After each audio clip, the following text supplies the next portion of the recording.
Le Conseil économique et social de la République démocratique du Congo a procédé à l'adoption des projets d'avis faits par la commission ad hoc sur les programmes de développement des 145 territoires et sur la RDC face à la transition énergétique car des productions de batteries électriques.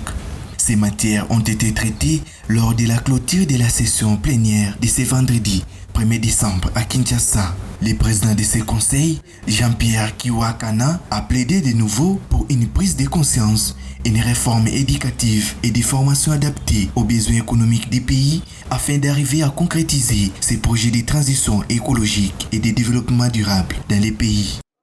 Cette journée, comme nous venons de le constater, a été comme les autres, consacrée à travailler d'arrache-pied, à apporter des propositions de solutions aux problèmes rencontrés par nos populations. J'ai déjà, à plusieurs reprises, eu l'occasion de vous rappeler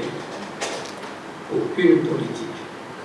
aucune malheur, aucune ne peut être souveraine et respectée si elle n'est pas assise sur une économie forte.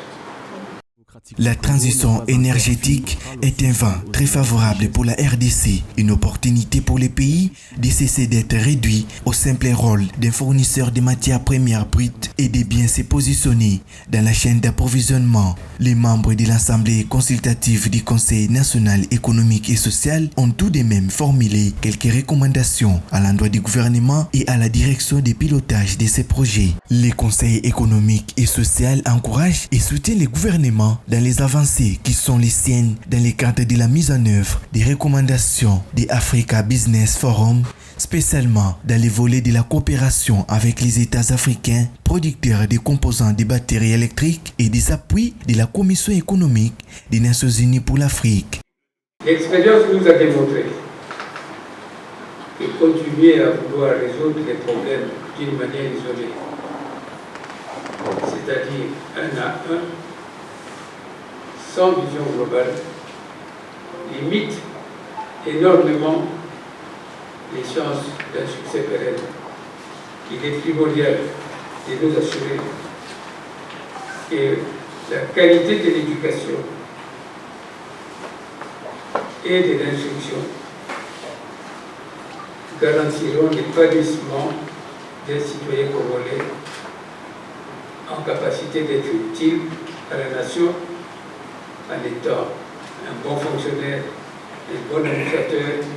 un bon entrepreneur ou encore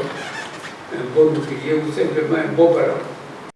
Signalons que les différents participants ont invité l'État congolais à soutenir les centres africains d'excellence pour la production des batteries électriques financés à l'université de Lubumbashi pour en faire réellement un centre de recherche africain visant le développement d'une chaîne de valeur compétitive pour les batteries et les voitures électriques ainsi que les énergies renouvelables pour l'Afrique et de procéder à l'identification des compétences congolaises au pays et à travers le monde par la création d'une banque de données sur toute la chaîne de valeur rattachée à la fabrication des batteries électriques.